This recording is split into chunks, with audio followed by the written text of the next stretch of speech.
గురువింద గింజకి తన కింద ఉన్న నలుపు తెలియదు అన్నట్టుగా చంద్రబాబు నాయుడు గారికి తన మీద ఉన్న కేసుల సంగతి తెలియదు, మర్చిపోతూ ఉంటాడు.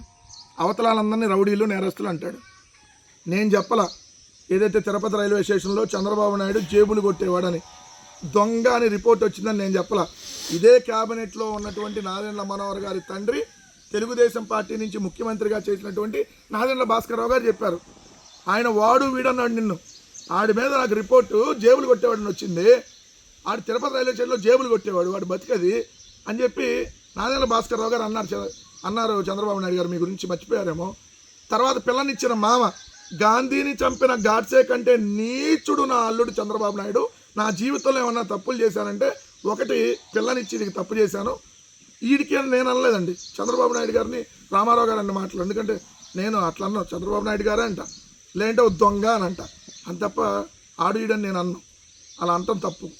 సో వాళ్ళకంటే బుద్ధి లేదు. ఏదైతే తెలుగుదేశం పార్టీ జనసేన పార్టీ వాళ్ళు ఆడు ఈడు నా కొడకలు అంటారు, కానీ మనం అలా అనొచ్చు.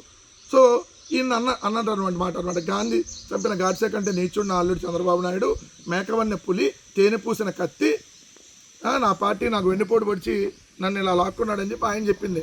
సో ఈయన ఇప్పుడు కుప్పం వెళ్ళాడు చంద్రబాబు నాయుడు గారికి. ఇన్ని సంవత్సరాల్లో కుప్పంలో బస్టాండ్ కట్టాలని తెలియలా, ఇప్పుడు బస్టాండ్కి వచ్చిందంట, బస్టాండ్ ఒకటి కట్టాడు, ఆడికి వెళ్ళాడు. 2 ఏళ్ళలో నా రాజకీయ జీవితానికి 50 ఏళ్ళు, 50 ఏళ్ళ నుంచి రాజకీయ జీవితంలో ఉన్నాడు. ఒక్కటంటే ఒక మంచి పని చేశాడా? ఒక్కటంటే ఒక మంచి పని చేసింది ఎక్కడన్నా జీవితంలో ఉందా? ఆయన పేరు చెప్తే ఒక పథకం ఏమైనా గుర్తొచ్చిద్దా? వెన్నుపోటు, మోసాలు, కుట్రలు, కుతంత్రాలు, ఏదైతే ఇది తప్ప. ఈ వయసులో రౌడీలను మాఫియాతో రాజకీయాలు చేయాల్సి రావటం బాధాకరం. రౌడీలతో అంట ఇది రాజకీయాలు చేస్తున్నా. మొత్తం 18 కేసులు నీ దగ్గర ఉన్నాయి. నీ క్యాబినెట్లో మంత్రులందరి మీద నేర చరిత్ర ఉంది.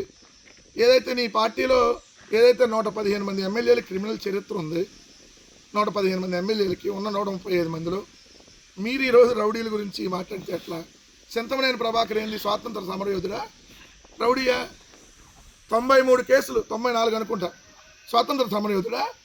ఏమన్నా భారతదేశానికి స్వాతంత్రం కోసం ఏమైనా పెట్టించుకున్నాడా కేసులు? ఏమయ్యా చంద్రబాబు నాయుడు గారు, సిగ్గుంటే సమాధానం చెప్పండి. ఎవడు రౌడీలు? మిమ్మల్ని మించినటువంటి రౌడీలు, మిమ్మల్ని మించినటువంటి గోండా పార్టీ, గుణపం పార్టీ ఎవరిదన్నా ఉందా? మీరు కదా గోండాలు, రౌడీలు. పట్టపగలు నడి రోడ్డు మీద హత్యలు చేసే పార్టీ మీది, నడి రోడ్డు మీద రషీద్ని చంపినటువంటి పార్టీ మీది, పోలీసుల సమక్షంలో సుబ్బారాయుడిని చంపినటువంటి పార్టీ మీది, దళితుడైనటువంటి సాల్మాన్ని గురజాల నియోజకవర్గం పిన్నెల్లో చంపినటువంటి పార్టీ మీది, 24 నెలల్లో 21 రాజకీయ హత్యలు చేసినటువంటి పార్టీ. ఆఖరికి మీ పార్టీ వాడు ఎవరిని ఎదిరితే మీ పార్టీ వాళ్ళని కూడా మీరు చంపేస్తారు. చూసాం కదా అక్కడ ఏరై సోదరుని 52 కత్తిపోట్లు. ఏంది మీ రౌడీల గురించి మాట్లాడేది? రాజధానిపై జగన్ కంటే రోజుకో మాట అంట. ఎవరు మాట్లాడారు రోజుకో మాట?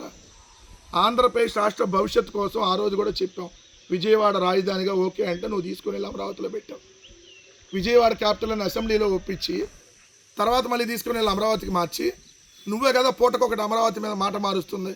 ఓ రోజేమో అమరావతికి 54,000 ఎకరాలు సరిపోయిద్ది, అందుకని ఇంత భూమి తీసుకున్నా, ఇదో మహానగరం అంటావు. ఇంకో రోజేమో ఇది సరిపోదు, ఇంకా భూములు కావాలి, ఇది మున్సిపాలిటీగానే మిగిలిపోవాలా అంటావు. ఇంకో రోజేమో ఇది సెల్ఫ్ సస్టైనబుల్ క్యాపిటల్ అంటావు, సంపద సృష్టించేస్తుంది అంటావు. ఓ రోజేమో మనం లక్షల కోట్ల అప్పులు తెస్తే తప్ప ఇక్కడ కట్టలేమంటావు. సో ఎవడు మాటలు మార్చింది? రోజుకో మాట మారుస్తూ నువ్వు ఎన్ని రకాలుగా మా మీద విమర్శ చేసినా మావిగన్నే ఆంధ్రప్రదేశ్ రాష్ట్రానికి గ్రోత్ ఇంజన్. మా నినాదం మావిగన్నే, మా విధానం మావిగన్నే, రేపొద్దున మా ఎజెండా మావిగన్నే. ఏం చేస్తావు? నీకు దమ్ముంటే నేను మావిగన్కి వ్యతిరేకం అని చెప్పి చంద్రబాబు నాయుడు గారు, నీకు దమ్ముంటే మావిగన్కి వ్యతిరేకిస్తున్నామని చెప్పు. నీకు దమ్ముంటే ఇదిగోండి మచిలీపట్నం, విజయవాడ, గుంటూరు రాజధానిగా నేను ఒప్పుకోనని చెప్పు డైరెక్ట్గా. ఓన్లీ 29 గ్రామాలను రాజధానిగా ఉండాలి అని చెప్పు. నువ్వు మీకు దమ్ముంటే మీ పార్టీని చెప్పమని అడుగుతా ఉన్నా. ఎందుకు ఊరికి డ్రామాలు ఆడతావు? పూటకొక డ్రామా. సో నువ్వు రోజు గొడ్డల పార్టీ అని తిట్టినా, రోజు నువ్వు మావిగన్ మీద వ్యతిరేకంగా మాట్లాడినా, మా విధానం స్పష్టంగా 2029 ఎన్నికల్లో గెలిచిన తర్వాత జగన్మోహన్ రెడ్డి గారి ప్రమాణ స్వీకారం మావిగన్లోనే ఉంటుంది. మావిగనే ఆంధ్రప్రదేశ్ రాష్ట్రాన్ని గ్రోత్ ఇంజన్గా డెవలప్ చేసుకుంటూ వెళ్తాం. మచిలీపట్నం, విజయవాడ, గుంటూరే ఈ 3 ప్రాంతాల రాజధాని కారిడారే ఆంధ్రప్రదేశ్కి భవిష్యత్తు. ఇది మాత్రం మాకు క్లియర్గా ఉన్నాం, క్లారిటీగా ఉన్నాం.